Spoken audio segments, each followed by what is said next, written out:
Bienvenidos a esta sesión del Seminario Permanente Agua y Cultura que organiza el CIESAS y que yo coordino. Y esta vez vamos a tener dos presentaciones. La primera va a ser de Armando Aro del Colegio de Sonora y la segunda va a estar a cargo de Denis Suárez y Ricardo López Mera del Instituto Mexicano de Tecnología del Agua. Entonces, sin más, pues yo quisiera presentar a Armando y darle la voz. Armando Aro es médico y antropólogo, es profesor investigador del Colegio de Sonora. Sus publicaciones recientes son Derechos Territoriales, Libre Determinación y Autonomía de los Pueblos Indígenas en México, una lucha por la soberanía de la nación en 2015, El patrimonio biocultural y despojo territorial en el río Mayo, los guarijíos de Sonora y el proyecto de la presa Pilares Bicentenario en 2019, A la buena de Dios, la respuesta social ante la pandemia COVID-19 en México y los pueblos indígenas de este mismo año, en la publicación 40 historias para una cuarentena. Y por último, Pueblos Originarios de México, la Agenda 2030 para el Desarrollo Sostenible y los desafíos de la pandemia 2020. Entonces, Armando ha estado muy metido en cuestiones relacionadas con pueblos indígenas. Lo invité porque él ha estado participando o estuvo participando, o no sé si sigue participando, en la construcción de la presa Los Pilares y las afectaciones hacia el pueblo guarijío. Lo que nos va a presentar hoy Armando se llama Río Mayo en Sonora, usos del agua y del territorio, perspectivas históricas y tendencias actuales. Entonces, bienvenido Armando, tienes media hora para la presentación, como todos los ponentes, y después media hora para comentarios y preguntas. Gracias, Armando. Muchas gracias por la invitación, agradezco mucho esta oportunidad. Les comento que yo vengo trabajando con el pueblo guarijío desde hace 40 años porque me tocó hacer mi servicio social con ellos. Y en el libro que les mandé en PDF hace unos pocos días, pues ahí resumimos de alguna manera todo lo que ha sido la experiencia de Presa Pilares. Realmente son muchos los aspectos que toca el asunto de la Presa Pilares, son muchos los aspectos del río Mayo, del pueblo guarijío, y también de lo que ha sido nuestra gestión como asesores del pueblo guarijío. Comento que esto es un trabajo colectivo en el cual están involucrados muchos más otros colegas. Sin embargo, voy a ser yo el que presente esta vez, ¿no? Entonces, bueno, eh, caray, no quiere avanzar esto. ¿Por qué será?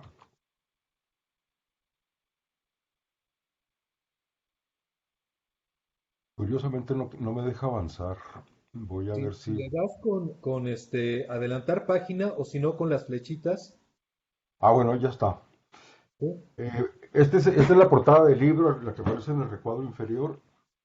Voy a tocar estos cuatro temas, no sé si me alcanza el tiempo, la verdad. Bueno, en primer término, quizás me voy a saltar esta parte, la voy a mencionar muy rápido para entrar directamente en el río Mayo. Pues nuestro enfoque ha sido, por una parte, la de investigar lo que es el patrimonio biocultural que pertenece al río Mayo y a los guarijíos.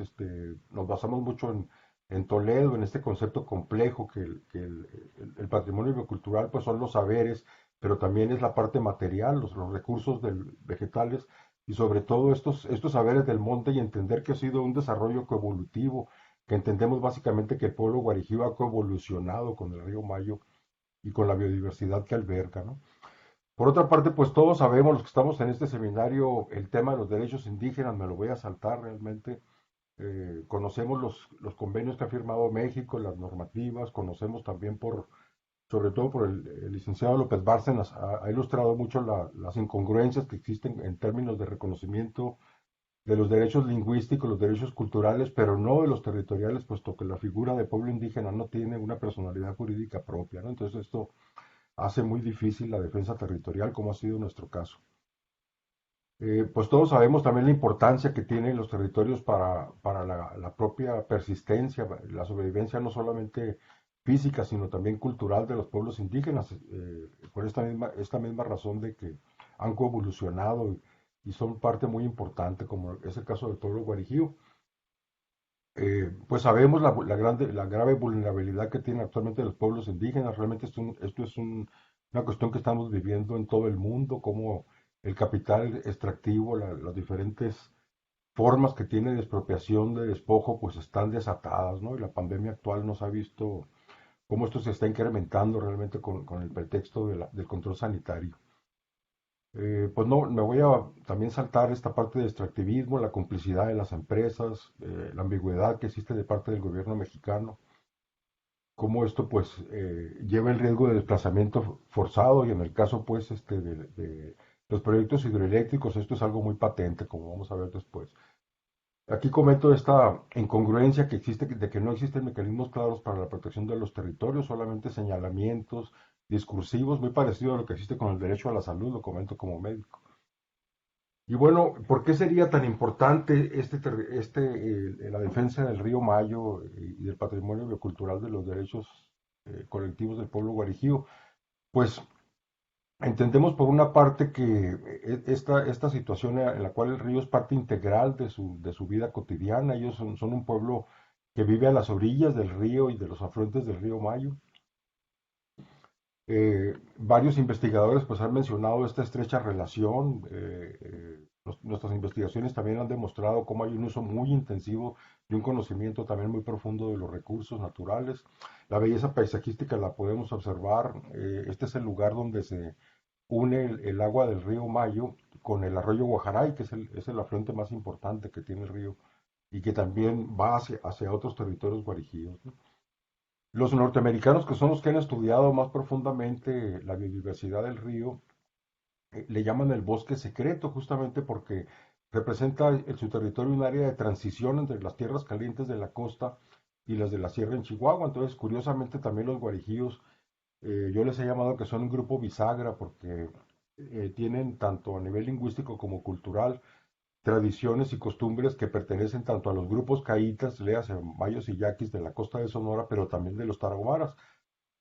Y bueno, pues la excepcionalidad de esta comunidad vegetal ha sido reconocida por numerosos investigadores, incluso como la mejor conservada desde el punto de vista del ecosistema de la selva baja caducifolia, que es uno de los más importantes a nivel de biodiversidad, ¿no? Pues de hecho es el manchón de selva baja caducifolia más al norte de todo el continente americano.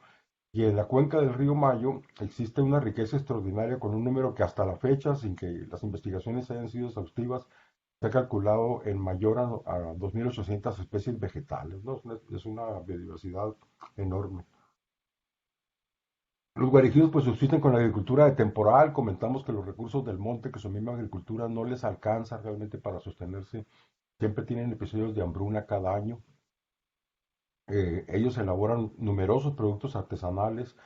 eh, Y bueno, esto lo averiguamos mucho por algo que van a poder encontrar en el libro. En 2016 empezamos un concurso muy interesante del cual todavía estamos cosechando productos que le llamamos Saberes del Monte, en el cual a los que se quisieron entrar, que fueron personas individuales o familias o equipos, compadres, por ejemplo, ahijados y sobrinos, etcétera, lanzamos un concurso en 2016 que nos permitió pues complementar mucho la visión de los saberes del monte. Ahora nosotros lo hicimos desde una perspectiva de diálogo de saberes que creo que pocas veces se ha ensayado, que consiste no solamente en extraerle a los pueblos los saberes sobre el monte y después publicarlos, eh, y ya sea devolvérselos o no, sino que en nuestro caso implicó darles a ellos también en el formato de unos compendios botánicos que desarrollamos, este, lo que la ciencia y lo que otros pueblos sabían también sobre sus plantas, ¿no? Incluyendo fitoquímica, por ejemplo,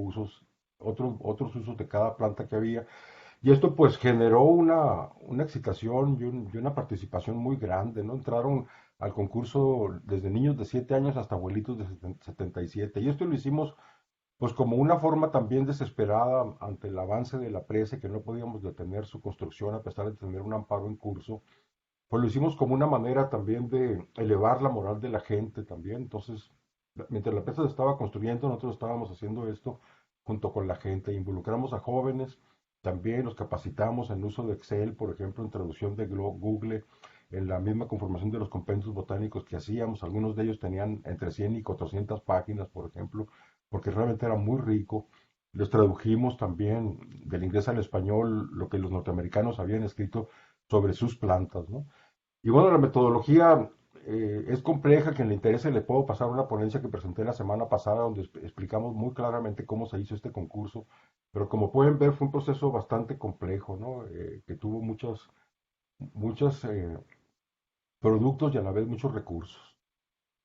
Tenemos ahora una base de datos con 580 plantas que son las útiles. Aquí aparece una parte solamente de la base de datos. En rojo hemos puesto los saberes guarijíos sobre las plantas.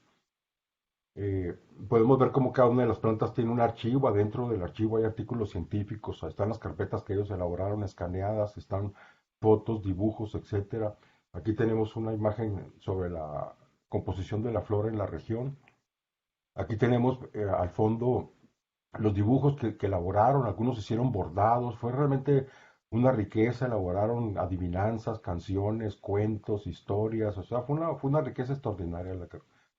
Entonces, ahora entro en la parte del río Mayo. Esta selva caducifolia se hace posible por un proceso geológico que ocurrió hace millones de años, ¿no? Entonces, un proceso llamado subducción que implica pues una serie de cambios geológicos que están en el libro muy bien explicados y que ahorita no recuerdo, la verdad que son bastante complejos, que tienen que ver con lo geológico, pues nos habla simplemente de lo que estamos perdiendo ahora con la construcción de una presa. Es un proceso que ha llevado millones de años, ¿no? Y bueno, se calcula que hace 13.000 años llegó la presencia humana indígena a la Sierra Miadro Occidental. Los antecesores de los guarijíos, que a la vez son ancestros del pueblo tarahumara, pues llegaron desde ese tiempo, ¿no? En 1529 encontramos los primeros ejemplos de defensa territorial cuando los españoles llegan. En 1533 llegan al río Mayo. En 1588 entran a la sierra y por primera vez se registra la existencia del pueblo guarijío. En 1561 pues suceden varios recursos y podemos ver simplemente cómo fue un proceso que llevó siglos, ¿no? Es interesante saber algo que se está renovando el día de hoy, que la presencia de la plata en el territorio guarijío se reconoció desde los años de 1590. Y ya para 1600 pues empiezan a entrar ya expediciones que van buscando esta plata. Eh, en 1605 se establecen los primeros contactos de los españoles con el pueblo mayo, y en 1626 es cuando se establece la primera misión en el territorio guarijío, y muy pocos años después, en 1632, comienza la diáspora que separa a los guarijíos, y en el libro van a encontrar publicada por primera vez cómo se da esta diáspora, porque esto no estaba publicado, lo averiguamos nosotros uniendo cabos a lo largo de 40 años, ¿no? Es muy interesante porque a los guarijíos de Sonora les llaman Macuragua y sin embargo nadie conoce por qué les llaman así. Nosotros elaboramos una hipótesis que tiene que ver justamente con este proceso de diáspora en el cual los primeros guarijíos son los que no fueron exterminados o que no se escaparon, los traen a los pueblos sinaloenses de Vaca y Toro que actualmente están inundados por la presa Pilares. Después un contingente se lo traen al pueblo sagrado de los mayos llamado Conícari, que justamente es inundado en 1952 por la presa Mocúzari. Después se los llevan al pueblo de Macoyagüe, y de ahí pensamos que deriva su nombre actual de Macurahue. Y después por la historia oral logramos averiguar pues que un contingente que había estado justamente en este pueblo de Macoyagüe es el que se escapa o el que migra hacia la región que ocupan actualmente en Sonora. Y no sabemos cuándo se dio esto, pero ahorita como lo vamos a ver más adelante, en 1797, cuando ya se conoce que existen los colonos españoles en la región, en la memoria oral de sus descendientes, que todavía existen, se conserva el relato de que cuando los españoles llegan ya había guarijíos en la zona, ¿no? Entonces por eso sabemos que para ese tiempo ya estaban los guarijíos en Sonora, ¿no? Y es interesante notar que el pueblo guarijío de Sonora tiene muy poco contacto, casi nulo, con el pueblo guarijío de Chihuahua, lo cual es un dato interesante. Bueno, en 1910 ya asoman los intereses de construir una presa en Los Pilares, y encontramos en esta noticia publicada en Journal of Electricity que el gobierno mexicano le da plenos poderes a los norteamericanos, que sin embargo se interrumpen con la revolución para colonizar, para hacer cualquier obra hidráulica en el río Mayo, ¿no?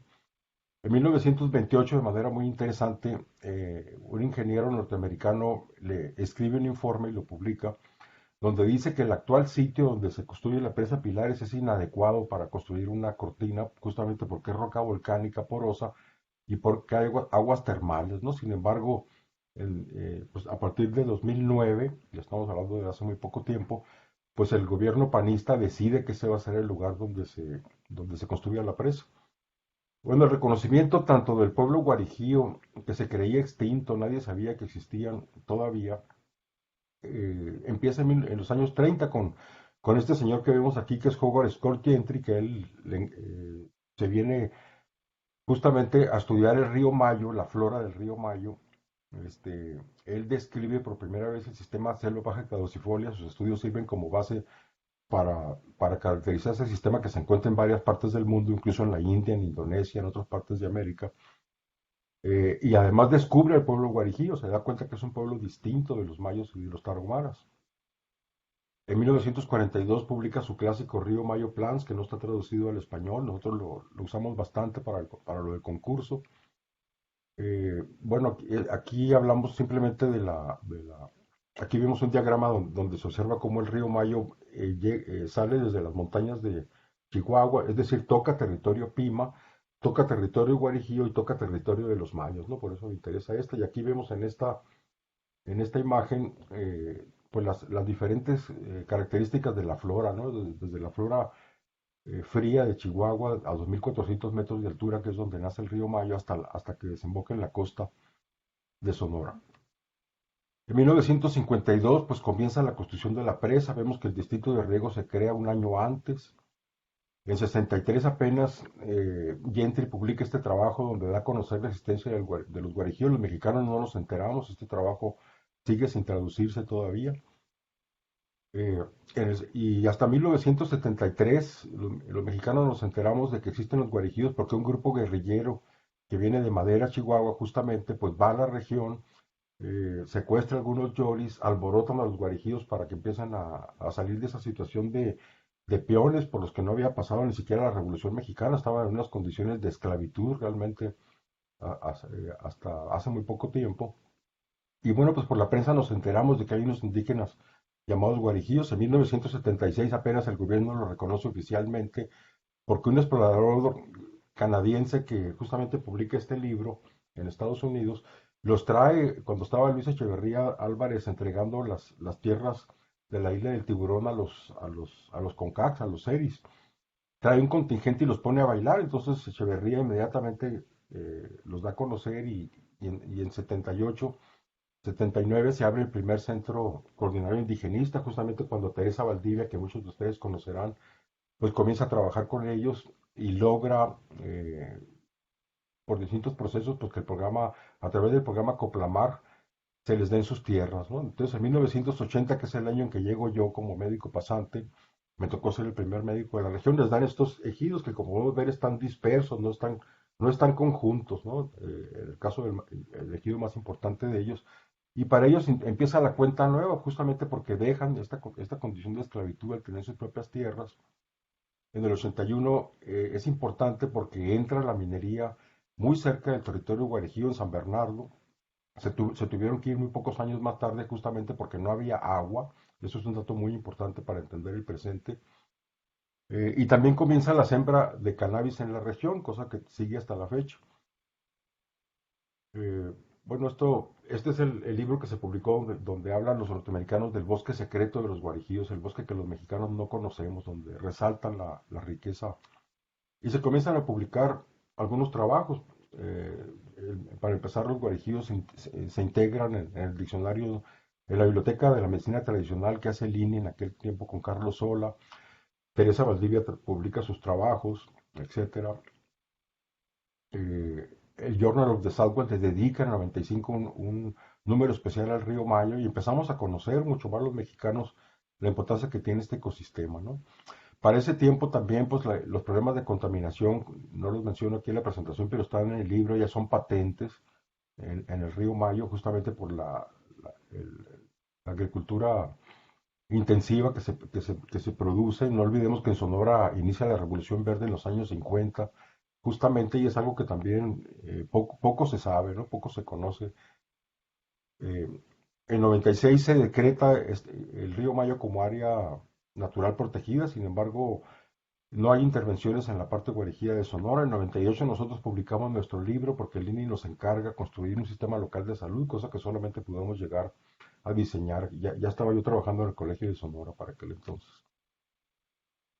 Bueno, se publica esta revisión de la obra de Gentry en 98, que es bastante importante. Ellos logran justamente situar este recuento de 2.850 plantas en el río Mayo. Se publican otros trabajos en el año 2000. En 2001 les dan a los guarijíos un trozo de tierra que actualmente está siendo inundado cercano a San Bernardo, y acuden guarijíos de varias partes, incluso de Chihuahua, y se empiezan a hacer vecinos del pueblo de San Bernardo. Bueno, esto me lo voy a saltar. Bueno, este es el trabajo, uno de los trabajos más importantes sobre etnobotánica guarejía, que justamente este amigo que es David Diezman lo publica. Bueno, para 2010 se hace pública ya el interés del gobierno panista, que por primera vez teníamos gobierno panista en Sonora con Guillermo Padres. Este, y aquí quizás sería muy interesante analizar el papel que jugó la Fundación México Sustentable como impulsora de este proyecto, porque es una ONG que se presenta como ecologista y como solidaria, pero que en realidad es la manera en que están operando actualmente el extractivismo, ¿no? Es decir, a partir de un rostro ecologista, de un rostro indigenista, de un rostro solidario, pues llegan con este tipo de propuestas, las impulsan. La Ibero, por ejemplo, comento que con estudiantes de la Ibero, del doctorado, hicieron los estudios de prospección antropológica. eh, el estudio que se hizo, Manifiesto de Impacto Ambiental, pues deja fuera muchas de las cosas. Toda esta riqueza que yo les he venido mencionando lo deja fuera para concluir que el interés tanto ecológico como paisajístico de la región pues es soslayable, que no tiene ninguna importancia. Sin embargo, no citan a ninguno de estos trabajos en sus estudios, ¿no? Aquí podemos ver una prospección de lo que inunda la presa. Aquí están las comunidades guarijías. No sabemos en realidad todavía el grado de afectación. La presa se ha venido construyendo con diferentes versiones sobre el tamaño de la cortina. Tenemos informes de los trabajadores de que en realidad la cortina se piensa elevar y que se construyó con esas características para poderla elevar mucho más tarde. Y esto nos dimos cuenta, pues nos fuimos dando cuenta mucho más tarde, ¿no? De cuáles eran los verdaderos intereses, porque la presa, aparentemente, pues primeramente iba a ser una hidroeléctrica. eh, el, el distrito 038 del río Mayo, pues entró de manera muy importante en la planeación, en la gestión de la obra. Sin embargo, en 2010, pues se sabe que actualmente no hay presupuesto para presas agrícolas, y entonces cambian por completamente todo el diseño. Dicen que ya no va a ser una hidroeléctrica, lo cual es verdad, pero dicen que la presa va a ser para evitar las inundaciones que cada 7, 8 o 9 años pues llegan a la parte baja de la costa de Sonora. Entonces, en realidad, esta presa lo que intenta es captar esa agua que llega cuando hay esas tormentas, justamente para poderla aprovechar. Y hasta ahora, pues los agricultores, los empresarios, los políticos, sobre todo desde mucho tiempo antes, desde principios del año 2000, sabían ya de esta presa y comenzaron a comprar terrenos en el Valle del Mayo. Sin embargo, pues, bueno, aquí tenemos algunos de los eventos más importantes con respecto a la presa Los Pilares. Creo que sería bastante oneroso ponerme a platicar todos ellos. Ha sido un proceso, pues que a lo mejor lo puedo platicar más en la sesión de preguntas. Eh, y bueno, pues nosotros tuvimos un papel también como Red Cabuéroma, como grupo de asesores del pueblo guarijío. Nos metimos a estudiar el manifiesto de impacto ambiental. De ahí fue el interés por empezar a estudiar lo del patrimonio biocultural, pero también empezamos a estudiar un tema que me parece muy importante, ¿no? Porque en México, pese a que ha habido una cantidad de presas ya construidas y que ha habido muchísimos estudios publicados y no publicados, no tenemos una metodología para evaluar los impactos de la presa. Nos fuimos dando cuenta, conjuntando estudios, pues de que los impactos son de muchos tipos. No solamente son ecológicos, son hidrológicos, son geológicos. No solamente van sobre la biodiversidad, sobre el clima, sino que también afectan a la fauna, y desde el punto de vista de la gente, pues probablemente Esto tiene mucho que ver con las medidas de mitigación y de planeación que se ejerzan y en este caso pues no se han hecho, ¿no? En lo absoluto ha sido un proceso de los que yo conozco, pues probablemente el más sucio de los que yo conozco, ¿no? Por ejemplo, si yo comentara eh, que a las familias afectadas por la construcción de la presa recibieron, las que recibieron, porque no todas, una cantidad de entre 6,000 y 10,000 pesos como indemnización, pues se podrán dar cuenta de lo que esto significa, ¿no? Creo que ni en África hemos visto este tipo de cosas, ¿no? Y aquí tenemos, pues, desde 2011, los guarijíos empezaron a inconformarse justamente por este proceso, empezó un movimiento de resistencia muy importante, que también, pues, fue acompañado por nosotros, si es que no instigado, lo podría decir también, porque, por supuesto, pues, estamos hablando de un pueblo que desconocía por completo no solamente de derechos, sino también de los impactos que iban a sufrir. Y aquí están algunas de las estancias a las cuales acudimos prácticamente sin ningún resultado pese a promesas y pese a intereses de la gente que trabajaba en él. En 2011, pues conjuntamos este grupo de asesores. eh, en 2012, de manera muy interesante, se lleva a cabo pues todo un proceso en el cual participa de manera muy importante la CDI, lo comanda. Logramos conjuntar a los actores principales. Hay una serie de reuniones entre julio y noviembre del año 2012, en lo que iba a ser el primer ejercicio de consulta previa, libre y informada con el pueblo, cualquier pueblo de México, ¿no? Sin embargo, cuando en noviembre este ejercicio termina en un no, no se construye la presa como unánime realmente, prácticamente unánime de toda la tribu, pues las autoridades del gobierno estatal deciden que esta no es una consulta, sino que es una preconsulta y firman una serie de acuerdos en los cuales viene la entrega del proyecto en términos sencillos, que sean comprensibles, además con traducción al guarijío, una descripción de los impactos, una descripción más clara de los beneficios, que en realidad no se dieron en lo absoluto, más que solamente a los guarijíos corruptos que se vendieron, en lo cual se incluyen principalmente los gobernadores que no están en resistencia, y pues en realidad estos acuerdos nunca se cumplen. Hay una serie de reuniones informativas, al mismo tiempo que se asigna la obra. O sea, en los mismos días que estamos llevando a cabo las reuniones informativas, nos anunciamos que ya asignaron la obra a una empresa que pertenece al exgobernador Beltrones, que todo el mundo pues sabe qué tipo de personaje es. Y bueno, a partir de esto, pues prácticamente entendemos también cómo el manejo de la prensa, de los medios, ha estado completamente manipulado. Es decir, pues no se ha podido dar porque este señor mantiene todavía una importante influencia en Sonora. El PRI no se ha ido todavía de la gobernatura del estado, ¿no? Y bueno, pues descubrimos también pues que son los chinos los que les van a dar el financiamiento para la presa Pilares. Eh, Llegamos a encontrar ese tipo de cosas. Algunos colegas comienzan a publicar lo que va a ser el impacto en la gente y la voz de la gente en una edición artesanal como es la que estamos viendo aquí. En 2013 pues ya se da el rompimiento, empiezan las amenazas de muerte para nosotros, tenemos que salir de Sonora prácticamente por un año. Yo entro al mecanismo de defensa de la Secretaría de Gobernación, igual que los gobernadores corregidos en resistencia, porque denunciamos el hecho, pues aparece en el país, en la jornada.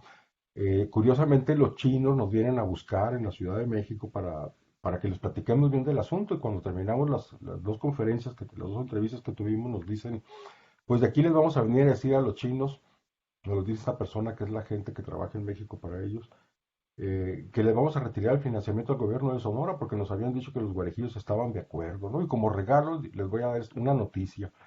Este, la noticia pues es que justamente el territorio guarejillo está sembrado de plata, que es el yacimiento de plata más importante. Nosotros lo denunciamos en los medios, aparece publicado en Animal Político, en otras partes.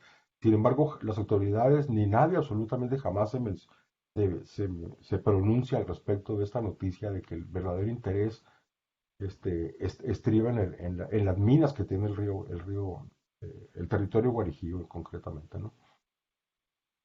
Bueno, pues en 2013 el gobernador Padres inaugura la presa, nosotros publicamos un capítulo sobre la prevención del desplazamiento forzado en este libro que se ve ahí. Eh, en 2014, pues ya habiendo regresado a Sonora después de un año fuera, encontramos, por ejemplo, que ya se construyeron las casitas para los desplazados.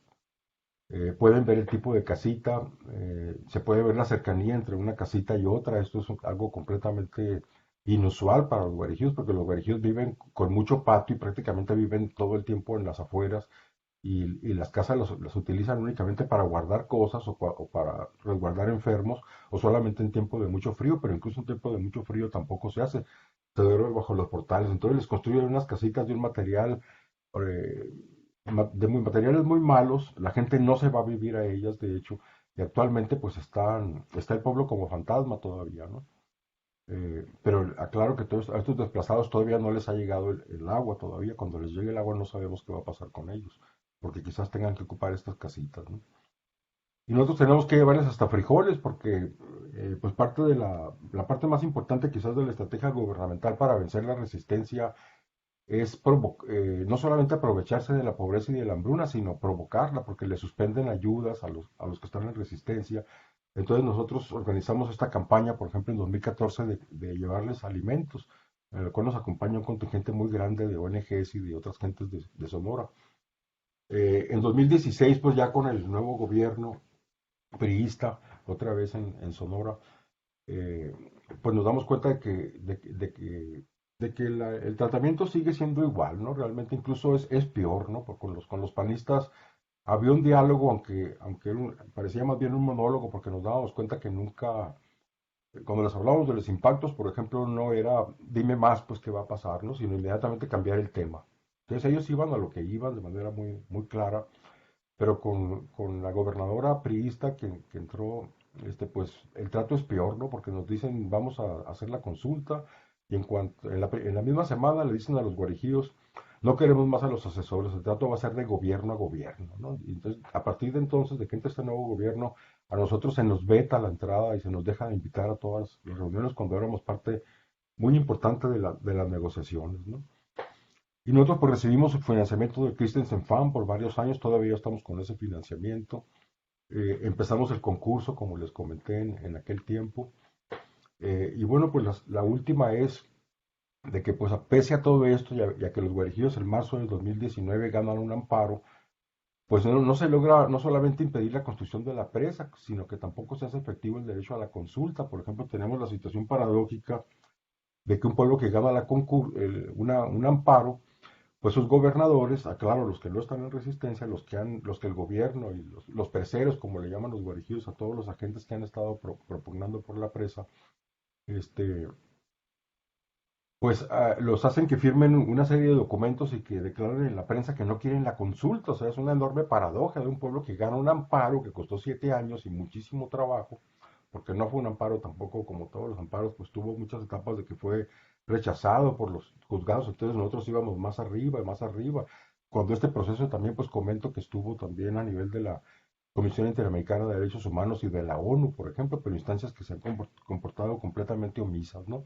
Pues el 5 de agosto AMLO inaugura la presa diciendo que es para prevenir inundaciones, ni siquiera es para aumentar el distrito de riego del río Mayo, pese a que hay tantos intereses ahora ahí, es un boom, boom. Y por otra parte, pues nosotros también desde que se comienza a construir la presa, tanto en la cabecera municipal como en San Bernardo, que es el pueblo que está más cercano a la presa, pues vemos el boom minero, ¿no? Una cantidad de empresas y de pickups por donde quiera con logotipos que no dejan de pasar. Uno, si por ejemplo va aquí al aeropuerto a querer rentar un pickup, te van a decir que no hay, como nos han dicho a nosotros, que están rentados por meses para las mineras. Y bueno, pues organizamos un foro nosotros en noviembre de 2019 justamente para hacer conocer cuáles eran los impactos de las presas. Conjuntamos gente del Mocúzar y de esta presa que se construyó en el río Mayo, gente también de la presa de Huites, que ya tiene 20 años en construcción, gente de la presa de Novillo con 50 años, gente de Aguamilpa también, que es un proceso que no ha sido tan lesivo, para analizar justamente los impactos de las presas. Yo creo que ya estamos sobre el tiempo, no voy a abundar en ellos. En el libro están bastante bien relatados los muchos impactos que provoca una presa.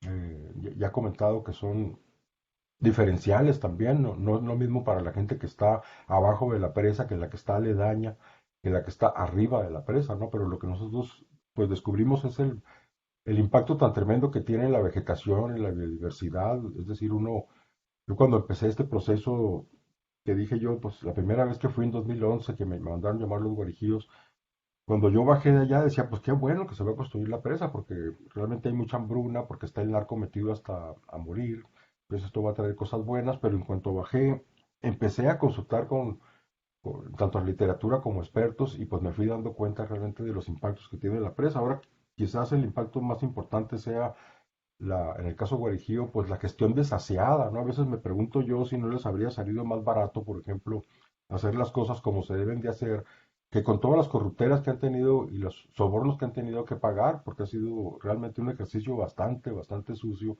Y lo curioso del caso, pues que cuando entró este gobierno de la cuarta transformación pensamos que todo iba a cambiar.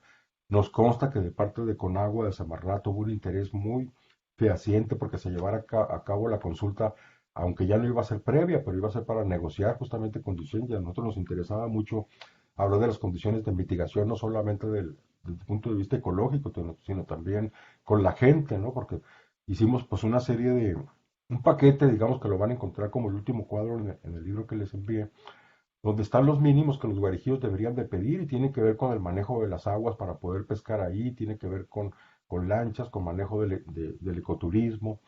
Pensamos que podíamos nosotros también con todo este ejercicio del concurso del Río Mayo que dio muchos productos, pues establecer un centro de estudio de la biodiversidad, del patrimonio biocultural, que justamente se convirtiera en otro atractivo turístico, por ejemplo, ¿no?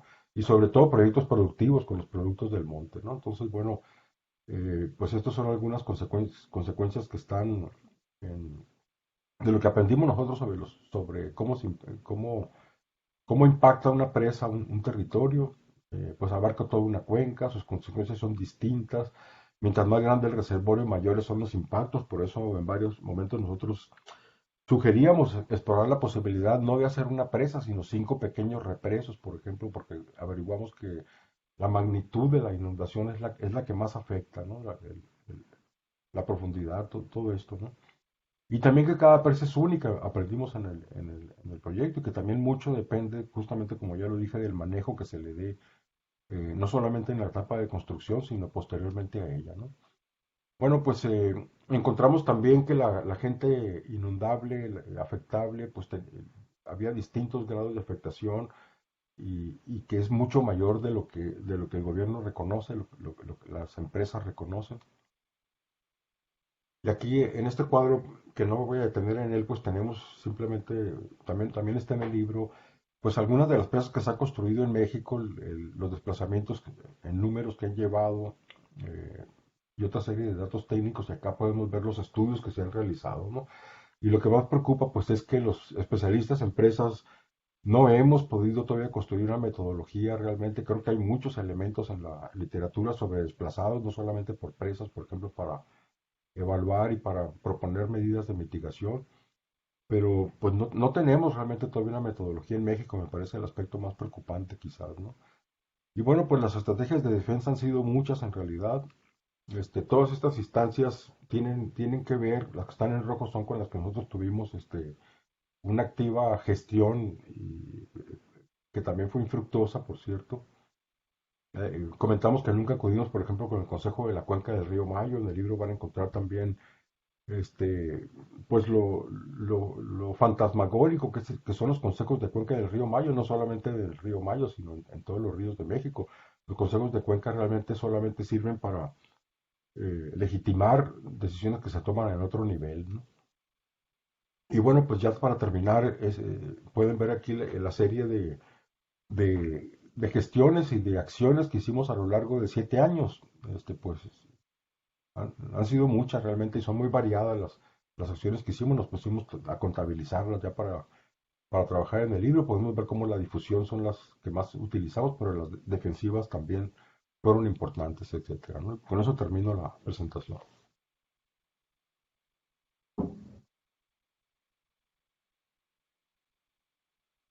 Muchas gracias, Armando. Muy completa la presentación, me parece que es una revisión, pues bueno, desde la época prácticamente eh, colonial temprana hasta la fecha y me parece que es muy interesante porque además, si este proceso que has descrito en esta presentación viene tal cual en el libro, nos va a hacer comprender muchísimas cosas y sobre todo procesos de larga duración que tienen que ver con el territorio y con el manejo del agua. Te agradezco mucho la presentación, Armando. Muchas gracias.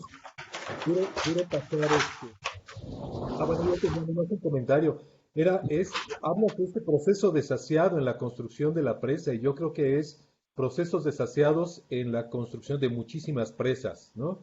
Este, yo estuve metido con otros compañeros y colegas del INTA en la construcción de la presa El Zapotillo y es exactamente la misma observación que tú haces. Hubiera salido más barato todo el proceso de construcción de una presa si lo hubieran hecho bien desde el principio, ¿no? Y si no hubiera habido tanta corrupción en los procesos de construcción de infraestructura y sobre todo de presas en México, ¿no? Bueno, quiero comentar algo que es muy importante, que también está en el libro, aunque no está muy profundo.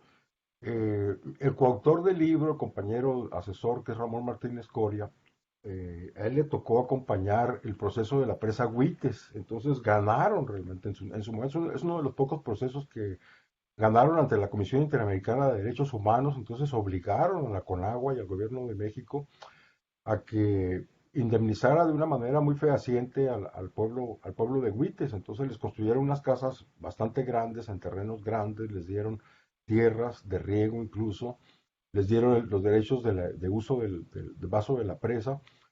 Y bueno, pues Ramón, cuando ganaron, pues se quedó con eso, ¿no? Y hasta hace muy poco tiempo, quizás creo que son 2 años, le dije yo, está cerca, Huites, de aquí, vamos a que, no, él no había ido en 20 años, entonces, lo que encontramos después de 20 años, eso es lo triste del asunto, ¿no? O sea, la gente había vendido sus tierras, pero obligados por los agroempresarios y por los narcos que los obligaron realmente a vender y un proceso de resistencia muy fuerte donde los quebraron. El pueblo ahorita pues es un pueblo arrimado en la cabecera municipal, a pesar de que les pusieron su centro de cultura, pues se mantiene muy poco. Realmente la cultura mayo se ha perdido, se han llorificado, como decimos acá en el norte, le decimos lloris a los blancos acá, nos dicen lloris a los blancos. Y bueno, pues simplemente ver en lo que puede terminar un proceso exitoso es bastante desolador, ¿no? Eso es lo que quiero comentar. Sí. Gracias, Armando. Pues abro al público los comentarios y preguntas. Yo quiero comentar, sí. Tenemos adelante, por favor. Yo quiero agradecer a ti, Daniel, la oportunidad que me diste de escuchar a Armando. Estoy así completamente enamorada de Armando. Fue una avalancha de información así brutal, ¿no? Y me da mucha tristeza porque justamente esa información permite documentar nuestro pesimismo a los valores y la ética de las instituciones en ese país, ¿no? Pero hay dos cosas que quería que él profundizara un poquito, que él habló que estaba con esperanza en la 4T y que tanto Semarnat como Conagua parecieron que estaban comprometidas con un proceso más transparente, ¿no? Y reorientar. Pero ahí no entendí qué pasó, no sé si me perdí o no. Yo estaba tan así excitada con la cantidad de información que dabas que yo pienso que me perdí. ¿Qué pasó? ¿Por qué la 4T ya no fue una opción? Y que quisiera que comentara más, que me pareció maravilloso, desde el nombre, Los Saberes del Monte. No sé si ustedes hicieron alguna suerte de exposición itinerante para que toda la gente se apropiara de ese proceso tan rico que hicieron o en que quedó.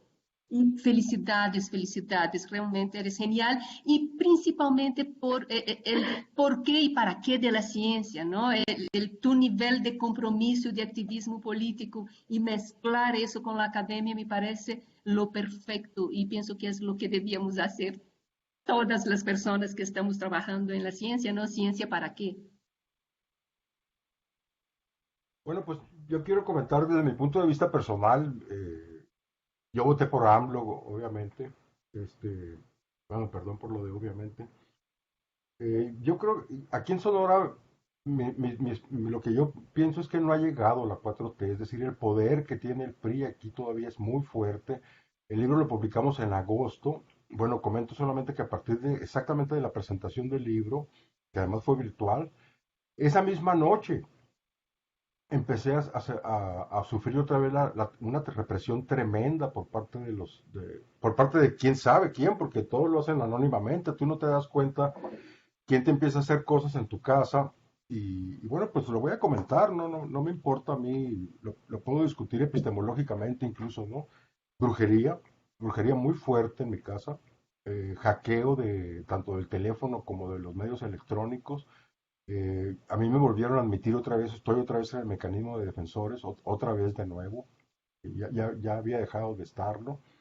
Que se metan con tu familia y que se empiezan a meter dentro de tu trabajo, ¿no? Es decir, o sea, yo me di cuenta en realidad de que las redes de este señor, de todo este grupo, pues tienen infiltrado prácticamente todo, ¿no? O sea, llegar a encontrar que incluso aquí en mi trabajo tenía ese tipo de referencias, pues ya fue como mucho, ¿no? Porque eso yo no lo sabía, ¿no? Y por ejemplo, pues sí comento, ¿no? Por ejemplo, que el libro, pese a que es una coedición con la UNAM, y que yo tenía dinero de Christensen para hacer una edición buena, pues no me permitieron más que hacer una edición muy corta, que ahorita el libro, si lo quieres comprar, no hay, así de fácil. No hay también es cierto, porque yo compré casi la mitad de la edición, porque ya otras veces la experiencia es que publicas algo así, ya me ha pasado a mí, y vienen los preseros o viene el gobierno y te compran la mitad y lo desaparecen. Entonces yo dije, no, yo esto los voy a comprar para llevárselos a los guariquillos justamente. Entonces, aprovechando que a mí me los dan a mitad de precio, pues, y que no había una normativa, nadie había hecho eso como autor de llegar y comprar casi la mitad de la edición, ¿no? Entonces, pues, el caso es que no hay ejemplares, ¿no? Entonces, pues ha sido una experiencia, pues esa muy, pues muy nefasto darte cuenta con impotencia, ¿no? De cómo está coaptado todo, digamos, ¿no? Y no tienes espacio. Ahorita afortunadamente ya me han dejado en paz, ya tiene algún tiempo, pero prácticamente todo lo que fue agosto, septiembre incluso, pues recibí muchas restricciones, ¿no? Incluso yo tenía cosas con el CONACYT, me las echaron abajo por parte de los hackeos de internet, los hackeos telefónicos, o sea, me hicieron quedar mal y empecé a dar cuenta cómo se estaban metiendo con mi vida profesional. Y yo le calmé también, le bajé un poco, porque yo en Facebook estaba poniéndolo todo, absolutamente. Cada cosa que sufría la ponía en Facebook, por ejemplo, ¿no? Porque ya desde la vez pasada entendí que dar a conocer lo que te hacen es la mejor defensa que puedes tener, ¿no? Llamar la atención de la prensa, llamar la atención de las autoridades de gobernación, concretamente, de todo esto, porque... Y estuve a punto de irme otra vez. De hecho, no me fui por razones personales, familiares, ¿no? Y en cuanto al concurso Saberes del Monte, pues sí, yo creo que les voy a mandar ahorita que termine la ponencia, esa que presenté, para quien se interese leerla, pues que la tengan, porque ahí exponemos muy claramente cuál fue la metodología y todavía tenemos planes que no hemos podido hacer, ¿no? No comenté en la ponencia que los guarijíos fueron de los primeros pueblos que se cerraron el 25 de marzo en concreto, cerraron su territorio ante la pandemia. Yo desde un principio me reí cuando leí la noticia y me di cuenta que en realidad era una medida encaminada pues a que el amparo que estábamos llevando en curso, que todavía está en reclamo, o sea, las cosas no se han quedado así. Tenemos un abogado que no nos cobra, por cierto, en Chihuahua, un amigo entrañable que es Horacio Lagunas, y pues se trataba justamente de impedir las cuestiones que tenían que ver con el amparo, justamente pues porque apenas la presa todavía no estaba inaugurada, entonces eso era una manera de impedir tanto que los guarijíos salieran a firmar cosas o que nosotros entráramos. Y de hecho, pues ha sido muy lamentable porque parte de los guarijíos vendidos han entrado en esto, ¿no? Incluso ponen guardias armados para impedir la salida de la gente en la colonia que se llama Colonia Macuragua y en San Bernardo. Han hecho una represión considerable de los guarijíos que están en resistencia, ¿no? Entonces esto es muy lamentable porque la división que ha generado también la presa pues sigue vigente, ¿no? Entonces, pues obviamente el cierre de la pandemia fue apenas el prolegómeno para que en mayo se cerrara el municipio. El municipio se acaba de abrir no hace ni un mes, estuvo meses cerrados y yo empecé a sospechar la hipótesis de que esto es parte de un experimento, porque nos hicieron saber que hay planes de los chinos, ya sé que esto va a sonar muy paranoico, que los chinos se habían aliado con los narcos, pero que también estaba un contingente gringo metido ahí canadiense de los mineros, con el plano de producir zonas de excepción en Sonora, ¿no? Justamente pues Sonora tiene una riqueza minera impresionante, probablemente ahorita en el mundo sea el lugar donde hay más minas por explotar. En Sonora está el asunto del litio, pero está este asunto de la plata también que lo han tenido bastante tapado.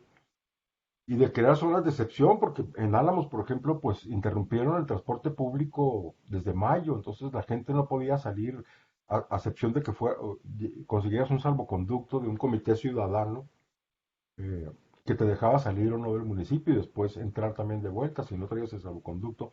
Y había 3 retenes entre Álamos y Navojoa. Los acaban de quitar hace muy poco tiempo porque hubo mucha presión por parte de los hoteleros y también de la comunidad gringa que vive en Álamos, que es importante. Ahí vive mucho gringo retirado. Entonces yo empecé a sospechar que esto era el inicio, y a lo mejor todavía lo es, ¿no? Pues de crear zonas de excepción justamente para lograr la explotación minera, porque además sabemos, ¿no? Tenemos colegas en Chihuahua, que la Sierra Madre está siendo objeto de un ataque inusitado, ¿no? En el cual comunidades enteras están siendo desplazadas por la violencia, básicamente, ¿no? Y esto, encontramos la asociación de la mafia con los proyectos de despojo. Por ejemplo, comento que en el caso de la presa Pilares, la bolsa de trabajo la llevó la mafia, por ejemplo, en concreto, ¿no? Controlada por la mafia narcotraficante. Gracias, Armando. ¿Alguien más quiere hacer alguna pregunta, algún comentario? No veo a nadie aquí en el chat. ¿Algún otro comentario? Bueno, entonces yo quiero hacer eh, una pregunta y una especie de pregunta-comentario. Eh, eh, en este proceso de la construcción de la presa Pilares, Armando, los guarijíos no se aliaron con otros grupos étnicos, por ejemplo, los yaquis, aprovechando que tenían todo este movimiento armado, quiero decir armado socialmente, ¿no? Para enfrentar lo del acueducto Independencia, esa es una pregunta. Y la otra, que es un poco delicada y tú sabrás si la contestas o no, o después nos tomamos un café en privado para saber cómo es el asunto del papel del narcotráfico en esa zona, que me parece que es uno de los actores importantes que intervinieron, me parece, tanto en la organización social de los guarijíos como en todos estos procesos de afectación, incluyendo lo de la presa Pilares. Pues lo del narcotráfico es complicado, por supuesto, poderlo saber. Operan de muchas maneras, ¿no? Por ejemplo, cada vez que hay pizca, cambia por completo toda la dinámica de la región, o sea, emplean hasta niños, llegan a los pueblos, por ejemplo, y levantan a los jóvenes sin su permiso, o sea, los llevan a trabajar. Y sabemos de muchos casos en los cuales no les han pagado, o les han pagado mucho menos de lo que los decían, por ejemplo, ¿no? Eh, la otra pregunta, perdón, ¿cuál era? ¿Me la puedes repetir la primera? La primera era sobre si los guarijíes habían logrado Ah, sí, alguna sí, ya, alianza ya con recordé, algún ya grupo recordé. étnico. Pues en 2015 comenzamos una alianza con justamente con los yaquis defensores, participamos en la caravana, yo los acompañé, fueron 9 guarijíos a México, fue una experiencia maravillosa. Sin embargo, un año después yo pude conocer al otro bando yaqui, ¿no? Y enterarme de muchas cosas. Entonces, ¿de qué me enteré? Pues básicamente de que el mismo gobierno priista ha financiado a los dos grupos, al grupo que ha apoyado el acueducto y a la vez se ha opuesto al gasoducto, frente al grupo que justamente mantiene la versión contraria. Entonces, lo que ha pasado simplemente es que el grupo yaqui hace bastante tiempo, es un proceso bastante largo incluso, en el cual el PRI ha estado muy metido con la tribu yaqui y los tienen divididos permanentemente, ¿no? Lo que pasa es que como los yaquis también es un grupo que cada año cambia de autoridades, pues cuesta mucho trabajo mantener un proceso así de que cada año tienes que estar pues manipulando de distinto modo, porque las autoridades las cambian con mucha frecuencia realmente, ¿no? Entonces, Realmente yo no, es que la clase político-empresarial, aliada con la mafia y con los capitales internacionales, pues tienen dominado todo el panorama en todos los sentidos, ¿no? No solamente los grupos indígenas, sino los movimientos sociales. Yo pudiera decir que no hay ningún partido político aquí que no esté infiltrado, por ejemplo, por estos intereses. Prácticamente, como lo comentaba, no ha llegado a la 4T a Sonora, en verdad. Gracias, Armando. ¿Alguien más tiene algún comentario, alguna pregunta? Déjenme ver el chat. No hay nadie en el chat. ¿No? Bueno. Hola Daniel, ¿Quién habla? ¿Quién habla? te habla Fermín Ledesma aquí de Chiapas. Fermín, ¿No? ¿quieres hacer algún comentario o pregunta? Sí, pues agradecer a Adelante. Armando y a este seminario, a Daniel, a ti, a todos, todas, por ese excelente seminario. Es la primera vez que entro. Entonces me ha parecido eh, la exposición de Armando súper interesante y creo que refleja mucho eh, la historia de muchos pueblos indígenas del país que están ocurriendo, están transitando, están más en un momento como al margen de las grandes narrativas del país, ¿no? Es decir, hay de repente ciertos pueblos indígenas mucho más investigados, mucho más potentes, digamos, en términos de discursos nacionalistas, y el pueblo guarajío, pues es increíble cómo está todavía en pleno siglo XXI, ¿no? Y cómo un Estado siempre está permanentemente amenazando a los territorios indígenas, ¿no? Entonces, felicitar ahí a Armando eh, eh, por su exposición y preguntar eh, si el pueblo guarijío también está pensando un horizonte emancipador, es decir, frente a tanta intervención del Estado, si hay indicios de una autonomía indígena planteada desde el pueblo guarijí. No, en lo absoluto. No, no existe todavía esto. Buena parte de los guarijíos, por ejemplo, tienen mucha dificultad para hablar el español. Nosotros usamos casi siempre la traducción cuando estamos con ellos.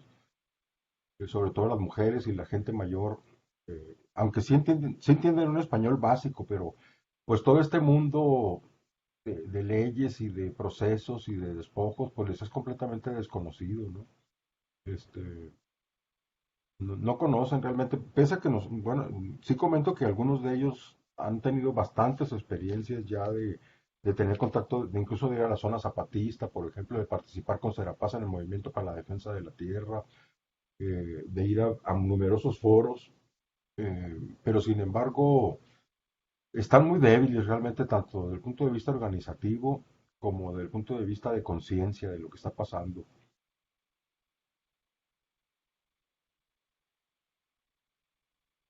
Gracias, Armando. ¿Alguna otra pregunta? A ver, en el chat veo que hay comentarios. Déjenme ver qué tenemos por aquí. Antonio Escobar, felicitar a Armando por su exposición. Solo me llamó la atención que su amplio recorrido histórico no tocara los trabajos de Gustavo Lorenzana en torno al Mayo y sus procesos con las empresas privadas a fines del siglo XIX y principios del siglo XX. La segunda pregunta sería, ¿cómo definen su territorio originario para defender sus espacios sociales? Pues efectivamente lo de Lorenzana está en el libro, lo van a encontrar, incluso él presentó nuestro libro ya en una ocasión, excelente amigo, y sí lo usamos mucho en el libro, aquí no me dio tiempo. Y sí hubo unos yatos en la exposición como este, importante, pues eh, es verdad, o sea, los intereses agroempresariales los ha estudiado Lorenzana y han estado fundamentalmente, incluso desde el siglo XIX, de manera muy importante, cuando se empiezan a construir los primeros canales de aprovechamiento de las aguas del río Mayo por parte de, justamente de los que son los parientes antecesores de los actuales, de la actual clase empresarial, ¿no? Son los mismos apellidos que siguen gobernando en Sonora, por ejemplo. Y la segunda, ¿cómo definen su territorio originario? Pues es una pregunta difícil realmente. Eh, por ejemplo, varios de los autores, de los compañeros antropólogos, afirman, por ejemplo, que los guarijíos siempre han vivido ahí, pero me parece que no leen arqueología, porque la arqueología que se encuentra en la zona es protomayo. Entonces nosotros por eso nosotros decimos, los guarijíos llegaron a Sonora entre el siglo XVIII, calculamos que en el siglo XVIII fue cuando llegaron a Sonora, apenas. Y esto tiene que ver con las fechas en que se construyeron las misiones tanto en Conicari como en Macoyagüe, pero luego encontramos también una historia en la cual estas misiones se reconstruyeron varias veces, entonces tampoco podemos estar seguros de esta cuestión.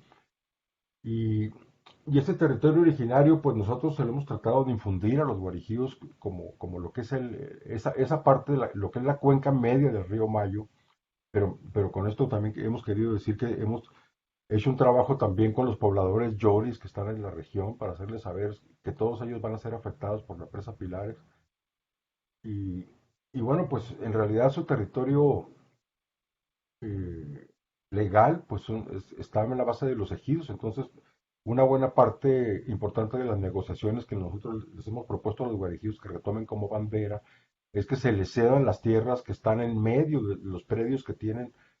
Ya habíamos visto en una diapositiva cómo están separados los predios, ¿no? Entonces, bueno, estas tierras del medio, además yo conozco a los yoles que tienen esos ranchos privados, están muy dispuestos a vender. Es gente que ya está asentada su mayoría en Navojoa, en Álamos, en Obregón, por ejemplo, ¿no? Y solamente los tienen como terrenos ganaderos, ellos estarían muy dispuestos a vender estos territorios, ¿no? Entonces, es una noción, pues difícil, ¿no? La de hablar de, de un territorio. Nosotros lo basamos pues en una ocupación, como comentamos, que puede haber empezado en el siglo XVII y XVIII, más o menos, por parte de los guarijíos, pero la definimos pues sí, estoy viendo lo que me está poniendo ahí Antonio. Eh, Ellos no tienen conciencia de un territorio. Esto ha sido un concepto que nosotros les hemos vendido.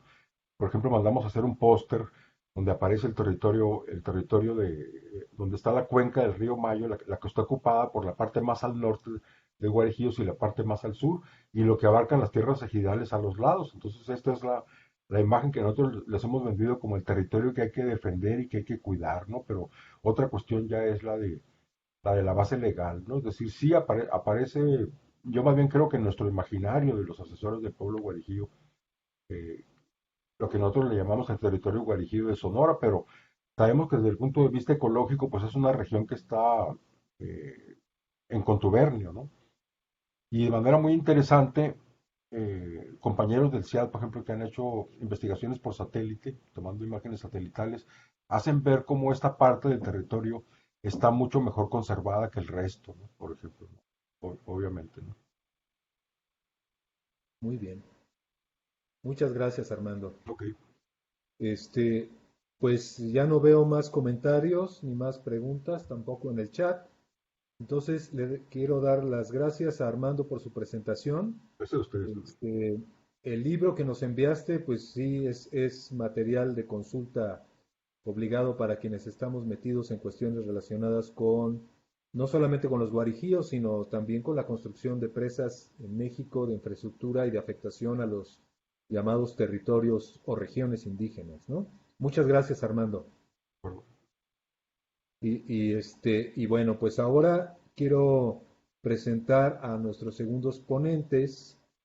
Ellos son Denis Suárez Moraes y Ricardo López Mera del Instituto Mexicano de Tecnología del Agua. Denis me puso en una nota que me envió para este seminario, que es medio brasileña y medio mexicana. Yo les puedo asegurar que es más mexicana que brasileña. Investigadora del INTA desde el año 2000 y militante de la Red de Género y Medio Ambiente desde sus orígenes en 1995. Sus temas de investigación están relacionados con la gestión social del agua desde un enfoque de género y también puedo decir que está muy relacionada, también muy metida en cuestiones de vulnerabilidad, cambio climático y cuestiones sociales. Y Ricardo López Mera tiene estudios de sociología en la UAM Iztapalapa, es maestrante en ciencias sociales de la UACM y actualmente trabaja en la subcoordinación de participación del INTA y ha realizado trabajos sobre la atención en comunidades rurales, la situación de los prestadores de servicio, organismos operadores, transferencia y adopción social de tecnologías apropiadas, así como la relación de pueblos indígenas y agua. Entonces ellos dos nos van a presentar el día de hoy esta ponencia, Derecho Humano al Agua en Zonas Rurales, miradas desde las mujeres de la Sierra de Puebla. Entonces, les dejo a ustedes dos que hagan la presentación. Adelante, Denise, adelante, Ricardo. Gracias. Ya estamos compartiendo pantalla, ¿verdad? Ya lo estamos viendo, sí. Vale. Entonces, aquí, al igual que Armando, estamos, ¿no? En la investigación estamos Ricardo y yo como nombres ahí, porque nosotros que sistematizamos, pero foi um equipo grande de INTA, ¿no? Participaron Roberto Romero, Eduardo López, Gema Millán, José Luis Martínez y también del CESDER, que foi uma proposta que metimos ao fundo FORDECIT. Y ahí del CESDER participó como coordinador de parte del CESDER Manuel Lara y varias personas promotoras. Pero a diferencia del que nos enseñó Armando, eso es ultra preliminar, como resultado de la primera etapa de los primeros 6 meses del proyecto FORDECIT. Entonces no tenemos para nada un vínculo robusto con la comunidad, es algo, es un primer acercamiento, ¿no? Ese proyecto, e nem sabemos, com os escândalos de FORDECIT, nem sabemos se vai seguir o financiamento, só tivemos a primeira etapa e agora estamos esperando a segunda, e é justamente para promover o exercício do direito humano ao água e saneamento em 2 localidades rurais do município de Sautla, aonde justamente trabalha o CESDER. Não? A ideia de articular-nos com o CESDER é como o INTA, terminando o processo de investigação, temos que irnos, não? Porque já não há recursos, não, a lógica é outra. Sempre nos articulamos com organizações locais justamente para que possam dar o seguimento do processo. E então, agora, o que vamos apresentar é esse diagnóstico preliminar que hicimos só em uma comunidade, não? Em El Mirador, perteneciente a Sautla, e as seguintes etapas seria justamente construir sistemas para acceder ao água e assim poder ejercer o direito humano ao água, ¿no? A proposta é cosecha de água de lluvia, banhos secos e biofiltros para tratamentos de las aguas residuais. Então, o que vamos falar é como a desigualdade entre homens e mulheres afeta o território, generando um círculo vicioso, ¿no? Aonde a desigualdade de género promueve também uma maior suerte de desigualdade territorial. O não exercício do direito humano ao água e saneamento se comporta como uma desigualdade de gênero. Então, depois vamos falar onde está nossa localidade, que tipo de ferramentas metodológicas utilizamos e os resultados, não? Desde a perspectiva dos direitos humanos, como está o acesso ao água e ao saneamento na localidade rural e as conclusões. Então, pensando o território, pensamos o território como uma construção social, onde há a base de recursos, o tecido socio-institucional, o estilo de produção e distribuição de ingressos próprios, onde os atores sociais têm relações entre si e hacia afuera. E esse caráter relacional do território hace justamente que o centro da construção do território sejam os atores e não o espaço geográfico. E para nós é importante partir desde essa perspectiva, porque temos que ver em nossa intervenção, em nossa relação com o território, com as pessoas que habitam o território, que tanto vamos a contribuir a novas reconfigurações, ¿no? Que podem ser negativas, potenciar os conflitos, ¿no? Ou não, mas justamente temos que ter o cuidado com isso.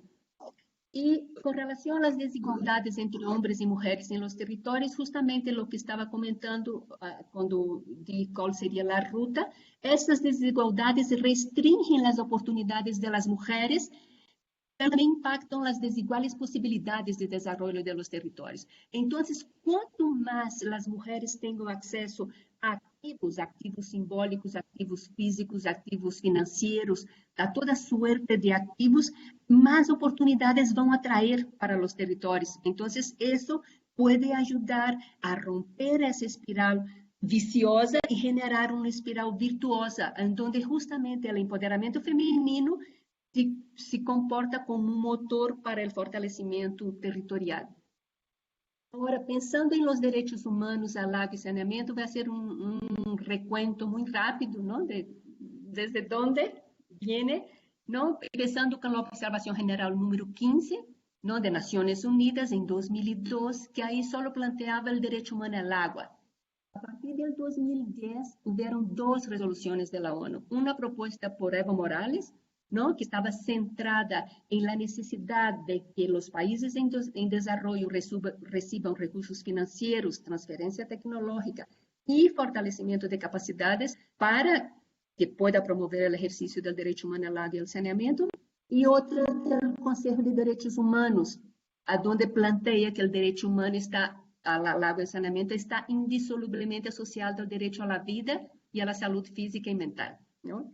Con esa plataforma, en 2012 ya la Constitución mexicana ya tiene en su artículo 4 el derecho humano al agua y saneamiento, solo que seguimos con una ley súper privatizadora y neoliberal, ¿no? Entonces ahí hay una incoherencia brutal, donde hay un avance constitucional, pero no hay ningún intento por aterrizar en la práctica que herramientas políticas y herramientas financieras para promover el ejercicio del derecho humano al agua. Ahora, afortunadamente, ya está en debate la nueva ley de aguas, que esperamos que sea aprobada pronto ese año aún por las cámaras, y que, por supuesto, ahora ya con todo el empuje de la sociedad civil, es una ley, las que están en debate, a la excepción de la del PAN, que es de risa loca, ¿no? Que dice que no debe haber la ley, solo la reglamentación del derecho humano al agua. Las otras tres propuestas son propuestas que están centradas realmente en el ejercicio de los derechos, en la sostenibilidad, en la promoción de la igualdad. Hay un avance sustantivo y vamos a ver cuál es la aprobada. Pero hasta ahora no hay ninguna propuesta de política concreta que vaya orientada hacia el ejercicio del derecho humano al agua. El no ejercicio del derecho humano al agua y saneamiento justamente se plantea con una desigualdad de género debido a los roles de género, en donde los hombres se dedican mucho más tiempo a actividades remuneradas y las mujeres de quehaceres domésticos, principalmente en las zonas rurales, donde no hay una flexibilización tan fuerte de la división sexual del trabajo, ¿no? Y por las mujeres estar a cargo de los quehaceres domésticos, el agua y saneamiento son claves, y no acceder al agua y al saneamiento justamente les incrementa la carga de trabajo y les limita el ejercicio de otros derechos.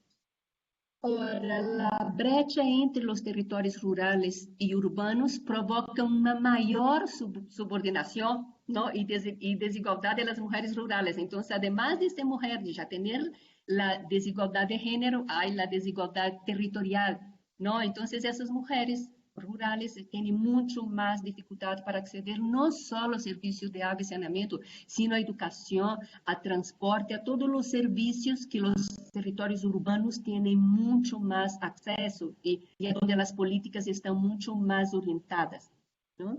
Y eso justamente impacta en exceder la carga de trabajo femenina y potencializa los procesos de exclusión femenina.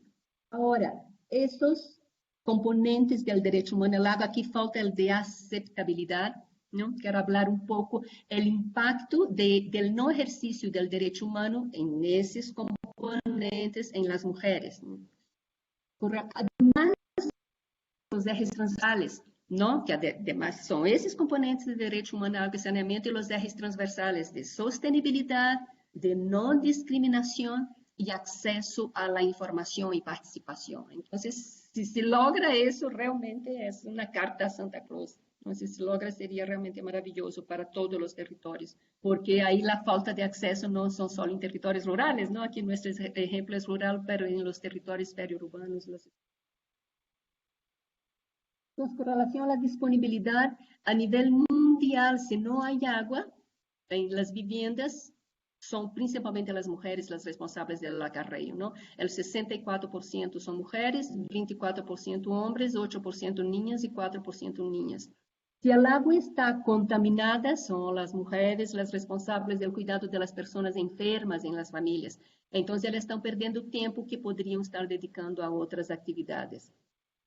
Con relación a la accesibilidad, si las fuentes de agua no están cerca, hay riesgo de violencia sexual en el camino, además de la pérdida de tiempo y también de enfermedades de la columna y de postura. Hicimos una investigación en Chiapas, en el municipio de Chamula, hace unos 10 años, a donde participó Daniel también, ¿no, Daniel?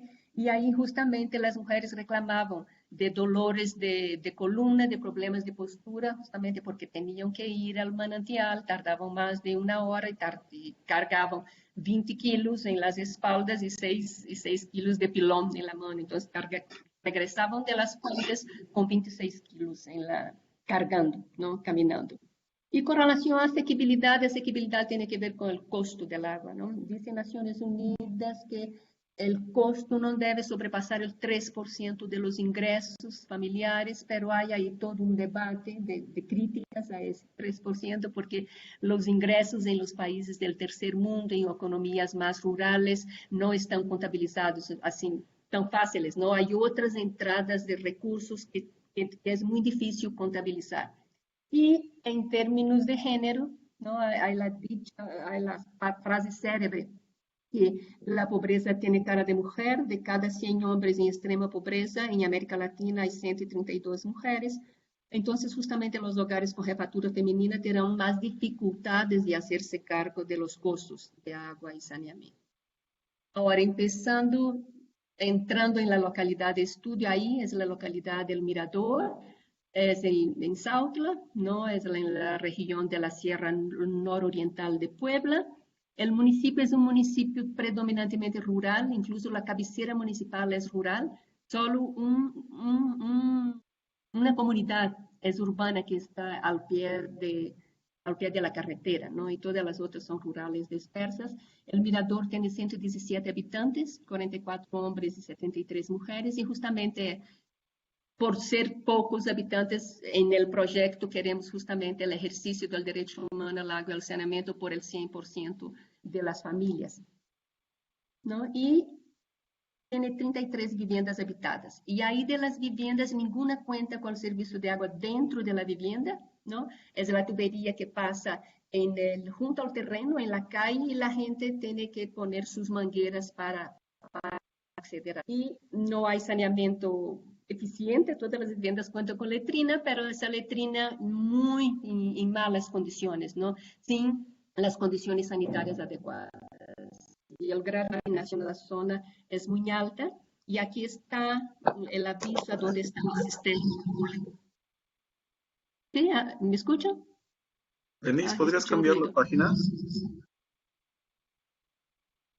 No, estoy justamente hablando, aquí está la cisterna colectiva, ¿sí? ¿Están viendo la cisterna colectiva y dónde está el manantial? No, Ah, no, en mi cosa sí no. está, en mi pantalla está. ¿A dónde están ustedes? En disponibilidad, Ah, calidad y ustedes. accesibilidad. La siguiente, por favor, Denise. Mira, estamos acá en localidad de estudio, ¿sí? La No, siguiente es la metodología. Yo estoy viendo la metodología. ¿Y ustedes están viendo cuál? Derecho humano al agua e igualdad de género. ¡Uh! va un poco Ah, retrasada ya, la... ay, entonces, lo que pasa es que yo estoy viendo otra pantalla, entonces estoy viendo ya la de la metodología, entonces no sé cómo hacer para con que las ustedes flechitas también del la vean. cursor. No, yo estoy viendo esta, entonces para mí ustedes también estaban viendo esta, porque si yo doy la flecha, justamente yo ya estoy en acceso al agua y saneamiento en el mirador, la accesibilidad, los medios de provisión, ustedes no ven esto, ¿no? No, no, no. Entonces, Daniel, tú intentar compartir, porque yo estoy viendo Si mi quieres, pantalla, yo veo eso, si quieres, Denise, deja de compartir la pantalla, yo pongo la presentación, sí. a ver si la podemos ver. Sí, ay, qué pena. Yo pensé que estaba siguiendo porque aquí se veía súper bien. Entonces, qué bueno que avisaron. Ahorita vemos. ¿Ahí lo están viendo? ¿No? No, todavía no. Ya. A ver, Sí, Ese, entonces puede ese es ese, pasar doctor. ¿es ahí donde Ese, veo? es justamente. justamente. Y ahora la siguiente.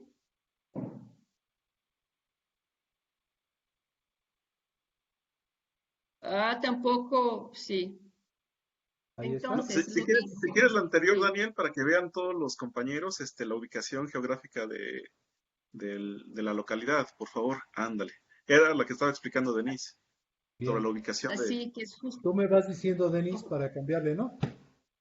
Sí, órale. Entonces aquí está el manantial, ¿no? Y el sistema que transporta el agua a la cisterna colectiva está más o menos a uns 700 metros de desnivel y 1 kilómetro de distancia, y de la cisterna ya distribuye a las diferentes calles, ¿no? De la localidad, pero no llegando a las casas, ¿no? Solo a la toma, a la boca calle, ¿no? Y la persona y la familia que tiene que poner su manguera. Entonces, si puede pasar la siguiente. La siguiente es justamente, hicimos el censo, que entrevistar a representantes de las 33 viviendas, y justamente tenemos que trabajar con todas las viviendas, porque además del acceso al lago, tenemos que ver las condiciones del techo de la vivienda, el espacio, a donde quieren los procesos constructivos. Entonces, discutir todas esas características de la vivienda para poder en la siguiente etapa ya empezar la construcción de los sistemas que permitirían el acceso al agua y al saneamiento. La siguiente.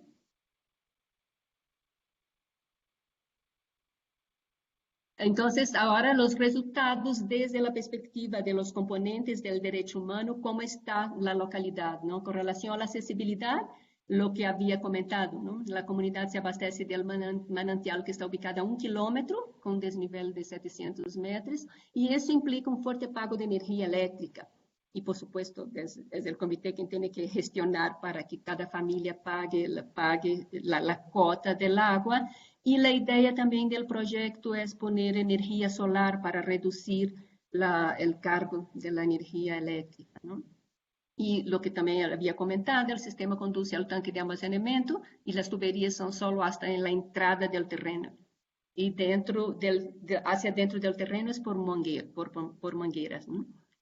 Y con relación a los medios de provisión, prácticamente todas las viviendas, menos una, ¿no? 32 viviendas cuentan con esa red domiciliaria de donde ellas pueden ir para recorrer con manguera hacia dentro del terreno. Solo una que no cuenta, que está muy, muy, muy lejos, y ella recoge desde la casa de su papá, ¿no? Y tiene cosecha de agua de lluvia, de manera, todos los procesos de cosecha de agua de lluvia que están como complementarios son muy artesanales, son hechos por las propias familias.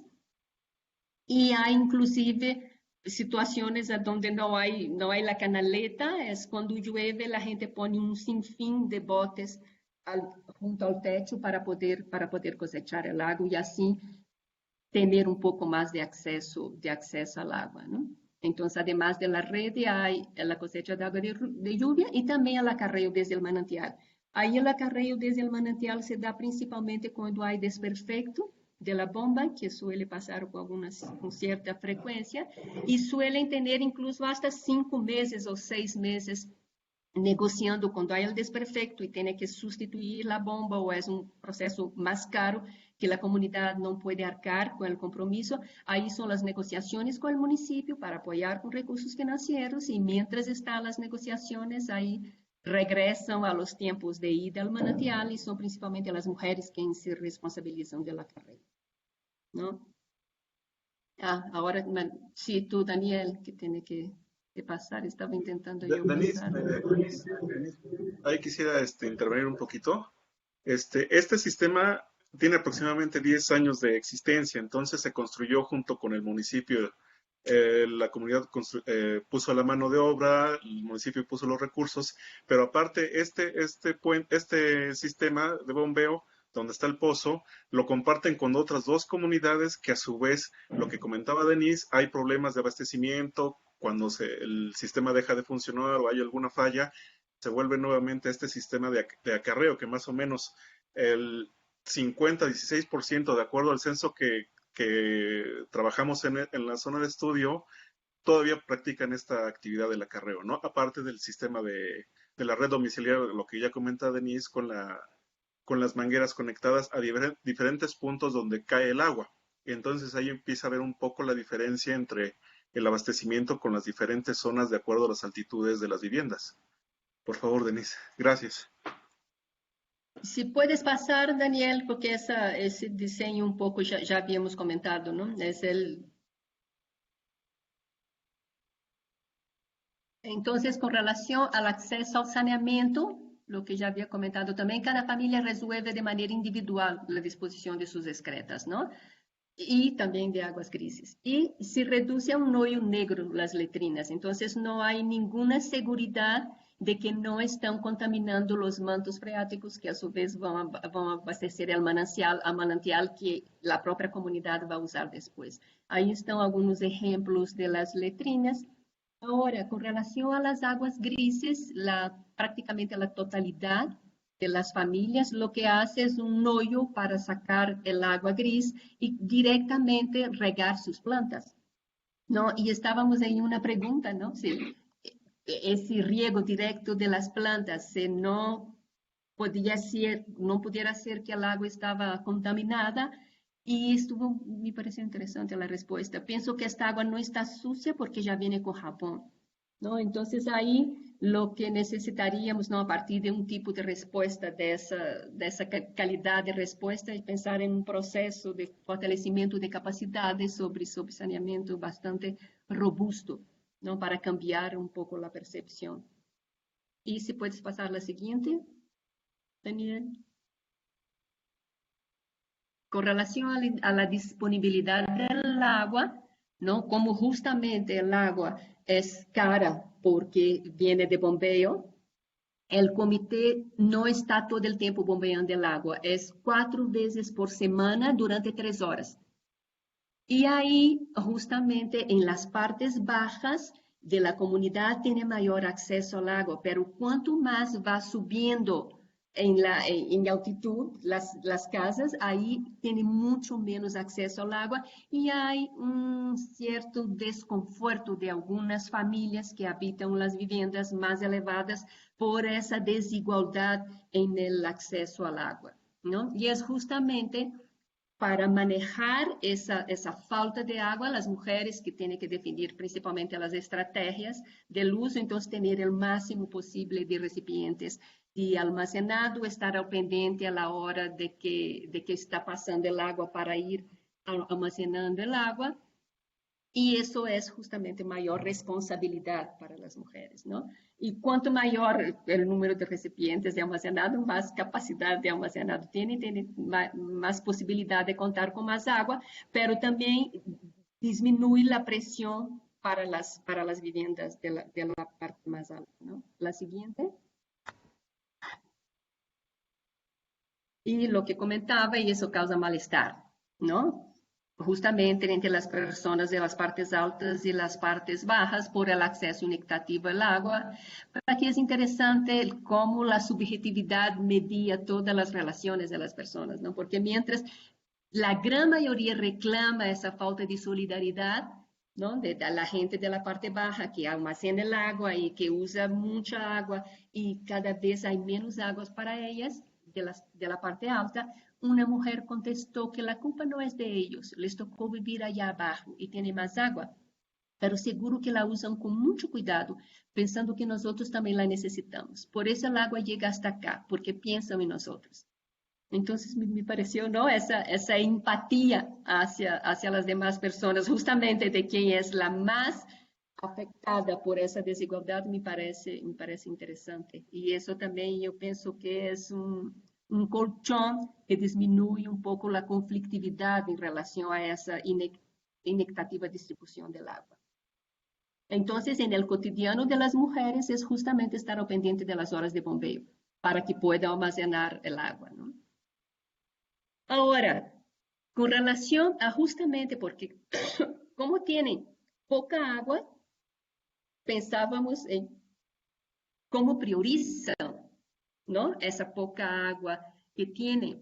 Entonces una persona contesta y ese sentir es por la mayoría de las personas, ¿no? Retomé esa cita porque me pareció interesante, pero la mayoría de las personas piensan igual.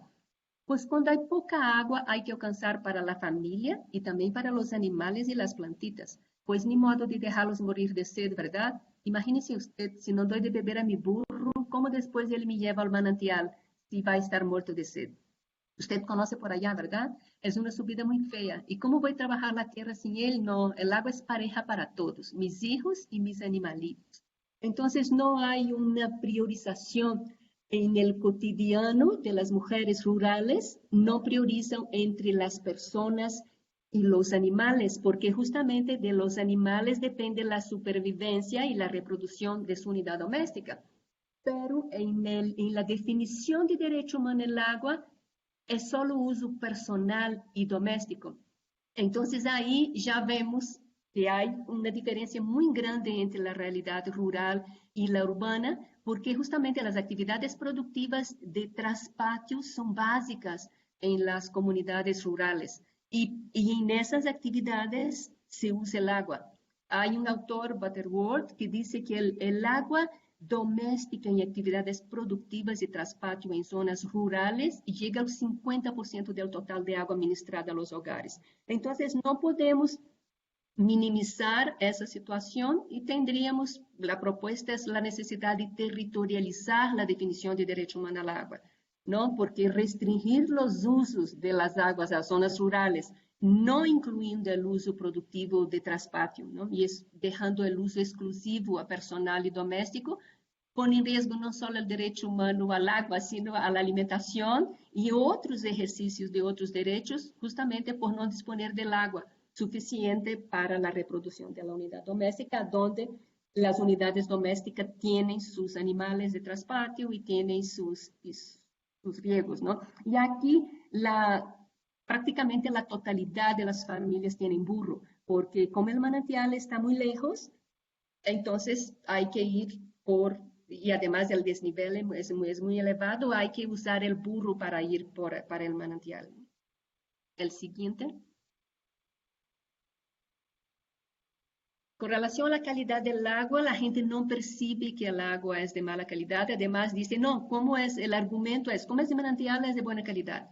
Entonces, ninguna familia compra agua de garrafón. Toda el agua que llega por el sistema es usada para todas las actividades, hasta beber y hacer los alimentos.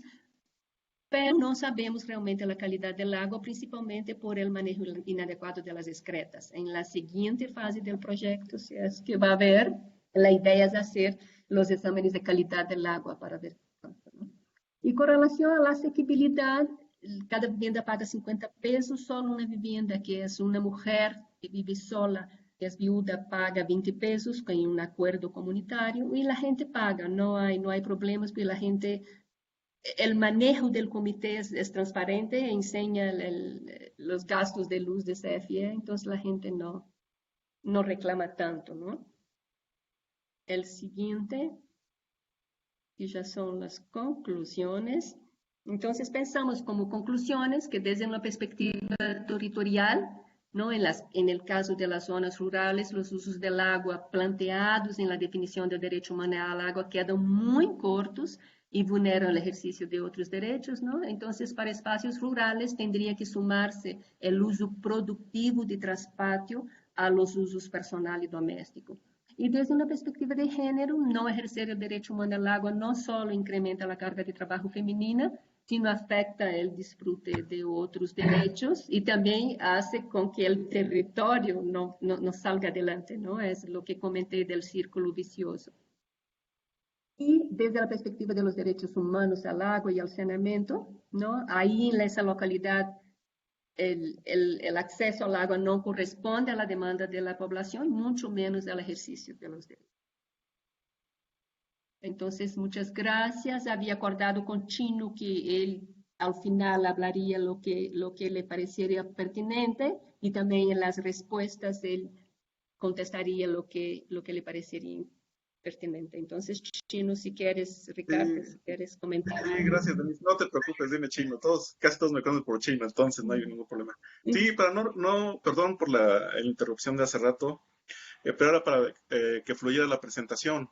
Entonces, bien comenta Denise con los activos, ¿no? Tanto en esta comunidad como en la otra comunidad que estamos también trabajando, la cuestión de la producción lleva a cargo de las mujeres, ¿no? La producción de hortalizas de los animales, que finalmente se vuelve un ingreso también para la familia, ¿no? Desde esa aportación también las mujeres están haciendo una labor importantísima, tanto en las dos comunidades en las que estamos interviniendo o trabajando actualmente, ¿no? Otro de los puntos que me parece muy relevante en esta comunidad del Mirador es el crecimiento de las familias. Hay bastantes familias cuando levantamos el censo, familias muy jóvenes con una potencial exposición al crecimiento familiar. Entonces, es uno de los temas que debemos de tomar en cuenta a la hora de la segunda fase, que es la fase de construcción, ver las características de las viviendas, cómo se van a adecuar los espacios para esta nueva realidad. Me parece muy, con el trabajo que estamos realizando, estamos llegando a una segunda transformación, lo que les comentaba hace rato, ¿no? Hace 10 años se construyó este sistema y apenas se está transformando, lo están adoptando, si se valga la expresión, esta nueva disponibilidad de agua que antes no tenían, ¿no? Con el acarreo. Se les facilitó un poco más con la cuestión de las mangueras, ¿no? Fácilmente, pero ahí también hay lo que comentaba Denis, ¿no? Hay un consumo desigual por la cuestión de la ubicación de las unidades familiares, ¿no? Ahí dentro del censo encontramos familias que tienen 7 días a la semana, 24 horas de agua, ¿no? En contraposición con las familias con las que les llega 2, 3 veces y de repente ahí se vuelve un poco injusto la cuestión del pago del agua de los 50 pesos. Que a pesar de todo ello, todas las familias en donde estuvimos platicando están conscientes de que si no pagan el agua, el costo de la bomba, de la energía eléctrica, no van a tener agua. Entonces hay mucha sensibilidad con ese tema y sobre todo también con el tema de la captación de agua de lluvia. Como lo decía Denise, son cuestiones muy artesanales, pero que sin embargo les ha ayudado mucho para sus labores domésticas, tanto para sus animales como para sus hortalizas, para trabajar sus tierras, ¿no? Otro punto importante que me parece relevante tocar es el tema de que es una comunidad también de origen rural, pero también tiene presencia indígena, ¿no? Entonces, el proceso de la comunicación cuando estamos trabajando en campo es sumamente importante. Mucho nos ha ayudado la gestión que hemos hecho con las autoridades locales, ¿no? Que han sido los intermediarios para poder platicar con ellos y llegar a un entendimiento de lo que nosotros queremos proponerles como trabajo y que ellos lo reciban adecuadamente o la información sea lo más fluida posible y lo más clara. Este, Uno de los puntos, digamos, que podría poner un poco relevante es el cambio de autoridades. No duran el tiempo de 1 año, 2 años, duran aproximadamente 4 meses. Entonces, de repente, ese proceso interrumpe el seguimiento que hemos tenido con la autoridad, ¿no? Que pudiese romperse el vínculo, pero sin embargo estamos haciendo ahí toda la labor para tener el seguimiento o al menos que nos estuviera apoyando la autoridad en su momento para poder estar en conjunto con las personas. Y bueno, el comité de agua también es una labor muy importante la que están haciendo. Ellos son los que llevan la administración finalmente de todo el sistema ahí en la comunidad, salvo excepciones cuando hay cuestiones de mantenimiento, de reparaciones, acuden al municipio para poder solucionar en lo inmediato su dificultad. Y bueno, uno de las cuestiones también del censo, bueno, ya la comenté, de las personas encuestadas, el 50% no llegan ni a los 39 años, entonces eso nos da, pienso yo que con los compañeros, cuando estemos ya decidiendo toda la cuestión de las tecnologías, que nos pudiera dar una mejor facilidad de entendimiento con ellos para saber cuál es el proceso más adecuado para ellos para poder instalar todas las tecnologías. Muchas gracias, Daniel. Y ahorita ya nos seguimos con lo demás. Gracias, Denise. Gracias, Ricardo. Aquí tengo una pregunta en el chat. La voy a leer en lo que alguien más quiere hacer un comentario o alguna pregunta. Es de María de la Luz Romero y dice, Se menciona que el agua del pozo se comparte con 2 comunidades. Pregunta, Sí. ¿y hay alguna institución comunitaria que se comparta con las otras comunidades y organice la distribución de agua? ¿Y cómo se nombran a los comités del agua? Eles realmente não compartem a mesma água. As outras comunidades recorrem a água da parte mais elevada e esta vai hasta abaixo. Então, a única coisa que compartem é a limpeza do manantial e a fiesta. Não, pero não necessitam generar regras para o acesso à água, porque o acesso se dá por medio de tecnologías diferentes entre las comunidades. Pero la fiesta sí, porque consideran que es la misma zona del manantial. Entonces, en la fiesta del 3 de mayo, queremos el próximo año estar en su fiesta, porque se juntan las 3 comunidades y hacen la fiesta para agradecer el agua que tuvieron y para pedir agua buena para la siembra. No sé si Chino, si quieres comentar algo. De acuerdo a lo que comenta Denise, sí es cierto. Incluso el sistema fue construido totalmente para el mirador. Salvo arreglos que han hecho con las comunidades, el porcentaje que ellos recogen de ese pozo es mínimo. Mínimo, porque por la cercanía de las localidades al pozo. Y en cuanto a elección del comité comunitario, finalmente es por asamblea. La votación, cómo se decide quién va a estar al mando de la operación o del bombero, como se le dice regularmente a la persona que abre la llave para la distribución de agua de los días y horarios ya fijados por todos los miembros de la comunidad. Gracias. Aquí tengo algunas preguntas de Antonio Escobar. Antonio, no sé si quieras hacerlas directamente o las leo.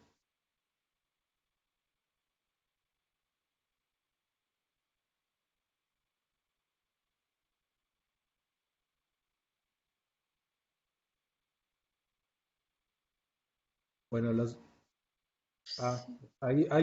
Antonio tiene un problema con el micrófono, entonces las voy a leer. Felicidades a ambos, muy interesante la presentación. ¿El análisis que presentan puede ser observado bajo el lente del ecofeminismo? Esa es la pregunta primera. La segunda, ¿podrían ampliar esta idea de territorio y territorialización? Y la tercera, ¿por qué esas comunidades y no otras con base en el modelo metodológico que están desarrollando? Com relação então, com a lente do ecofeminismo, eu preferiria pensar em analisar com lente de gênero no desenvolvimento. Eu sinto que o ecofeminismo é muito essencialista, não? As mulheres é muito o ordem como estão das coisas e muito essencialista. E desde a perspectiva de gênero no desenvolvimento é tratar de desde onde estão as mulheres e hacia onde pensam que queriam su desarrollo, promover procesos de empoderamento a donde ellas mismas puedan definir su camino. Ahí, en el momento en que estamos, no estamos con ninguna de las dos tendencias, porque la relación con las comunidades están muy incipientes, pero demasiado incipientes. Además, ese fue un adelanto que hicimos, porque en el proyecto de Fordecid, ahora lo que teníamos que evaluar eran los programas, cómo los programas para zonas rurales aterrizan en la región. Hicimos la evaluación de los programas, pero como ya fuimos con el CESDER y no queríamos dejar tanto tiempo sin contacto con la comunidad, ya empezamos a hacer el trabajo, ¿no? Pero cuando ya estemos en la zona, preferiríamos hacer desde una postura más política, si bien que el ecofeminismo también es político, pero no sé, lo que comenté, ¿no? Yo siento que es una visión muy esencialista, ¿no? Y la segunda, la idea de territorio y territorialización, aquí la única cosa que quisimos dejar claro es que el territorio no lo consideramos como el espacio geográfico solamente, sino como el espacio a donde se da relaciones, y relaciones tanto al interior del espacio geográfico como hacia el exterior, y cómo esas relaciones al exterior hacen que configuren y reconfiguren el territorio. Y ahí es nuestra preocupación de con nuestra intervención, porque va a ser un proceso de intervención de 3 años que vamos a estar en esa zona, que tanto vamos a cambiar esa configuración del territorio, que tanto podemos generar conflictos, generar nuevas relaciones de poder, porque el acceso al agua, por supuesto, va a cambiar, porque las familias de la parte alta, que ahora estão em uma situação de muita desventaja, já não vão ter tanta desventaja, porque a ideia é brindar o mínimo, e para isso vamos fazer techos adicionais, e por dia, deve ser de 50 a 100 litros, de maneira geral, então pusimos mínimo de 50%. E por que essas comunidades e não outras? Ahí la relación es con el CESDER, y el CESDER trabaja en esa zona hace más de 30 años y ya está trabajando en esas comunidades, inclusive empezando un proceso en el Mirador, ¿no? En el Mirador, empezando un proceso de producción agroecológica. Entonces pensamos que ahí el acceso al agua va a estar muy crucial, ¿no? Para ese proceso productivo que están empezando. Entonces, foi principalmente a CESDER. A CESDER nos levou a unássemos com a gente e a partir de aí, em função incluso da aceitação da comunidade, definir e fomos como a 5 comunidades e selecionamos essas 2. E a outra que não apresentamos aún, Micuautla, porque aí sim é uma situação dramática, não tem manantial, não tem absolutamente nada de água, dependem do envio de pipas do município.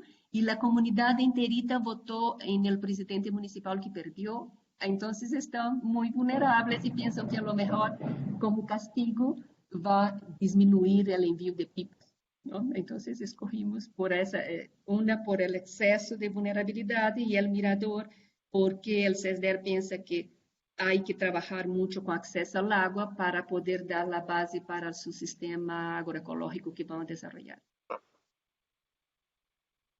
Sí, finalmente ahí CESDER ya tiene bastante tiempo trabajando con ellos, han intentado hacer algunos trabajos de almacenamiento de agua, de captación en las 2 comunidades, entonces, como lo dice Denise, fue una de las elecciones más pertinentes en su momento para poder trabajar, reforzar tanto la cuestión técnica como la social para, ahora sí que el bienestar de ellos, ¿no? Y para que se pueda cumplir estos decretos del derecho humano al agua. Gracias. Aquí hay una pregunta de Nicolás Mejía, que no sé si la quiere hacer directamente o la leo.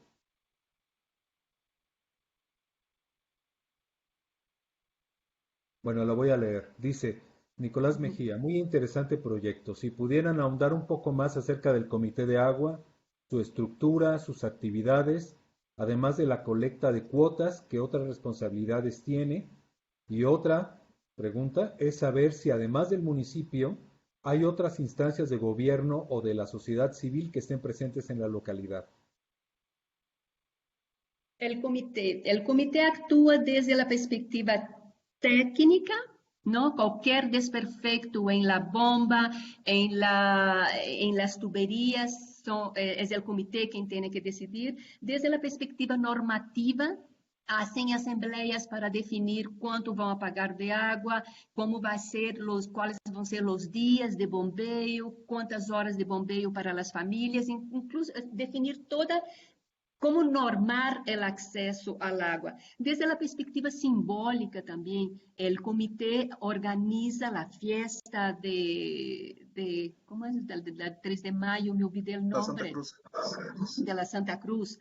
Entonces, el comité ahí es todo relacionado al agua, es el comité. El comité es de 5 personas, ¿no? 3 hombres y 2 mujeres. Las mujeres ahí en ese comité no pintan mucho. Además, yo siento que las 4 personas no pintan mucho más, principalmente el presidente del comité, ¿no? Que hasta nos ha dado pulque y nos emborrachó con su pulque. Entonces, no es un ejercicio de poder, pero la gente es bastante legítimo el comité, por lo menos en mi percepción, ¿no? A pesar de que realmente quien manda y desmanda en el comité es una persona, es considerado legítimo y funciona como todos los comités, ¿no? Sin, sin conocimientos técnicos suficientes, sin apoyo gubernamental, y justamente una de las ideas de la nueva ley de aguas es generar esa visibilización de los comités en las leyes para que puedan recibir capacitación y recursos, ¿no? Porque en el caso de que eso, ahí en el mirador pueden quedar 6 meses sin agua hasta que el municipio resuelva apoyar con la nueva bomba. ¿Y si hay instancias de gobierno? Ahí hay los programas tradicionales que llegan, ¿no, Chino? No estudiamos mucho eso aún, pero el municipio, estaba ausente el municipio solo llega para cuestiones del agua cuando el comité va a través del negocia con el juez de paz y el juez de paz junto con el comité va y negocia con el municipio que dé un poco de dinero para arreglar la bomba. La relación es principalmente cuando hay desperfecto y es por lana. Fuera eso, el comité es completamente autónomo y tiene que rascarse con sus uñas. Y Sí, el así es. CESDER está ahí todo el tiempo, ¿no? El CESDER no solo en esa localidad, el CESDER, no sé si lo conocen, yo los adoro, ¿no? Tiene una propuesta pedagógica súper de avanzada, tiene un compromiso social así, impresionante, están en la zona hace 35 años, lograron quitar una minera, se instaló una minera ahí en la zona y con, ¿no?, el activismo político de CESDER lograron quitarla y ahora hay el peligro de que la minera regrese porque la minera fue una de las personas que financió la campaña del presidente municipal que ganó. Entonces ahí hay todo el problema. Si regresa la minera, con nuestro proyecto también vamos a estar involucrados en ese proceso de lucha en contra de la minera. Sí. Finalmente, el presidente del Comité de Agua es el que hace todas las labores de atender los problemas o las dificultades que se lleguen a presentar en la comunidad, ¿no? Finalmente, él también es el que abre la llave, el encargado. Entonces, como dice Denise, falta un poco de capacitación para que estén al tanto de todo lo que implica, ¿no? Manejar un sistema de bombeo. Y la ventaja de CESDER es que ellos tienen promotores en las comunidades que sirven de vínculo también para con ellos, para estar todo el tiempo en contacto. Y como lo comenta Denise, básicamente la cuestión con el municipio es nula o muy, muy, muy escasa, ¿no? Y bueno, las promesas, ¿no?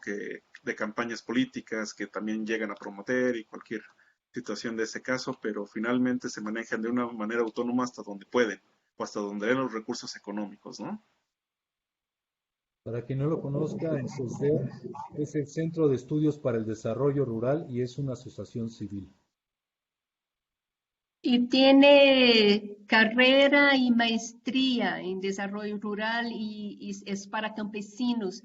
Y uno de los compromisos de los campesinos que entran ahí, y muchos promotores, incluso muchos promotores de Chiapas, cuando trabajamos con Daniel en Chiapas, uno de los promotores de Pronatura, ¿no? Que era el, ¿cómo se llamaba, Daniel?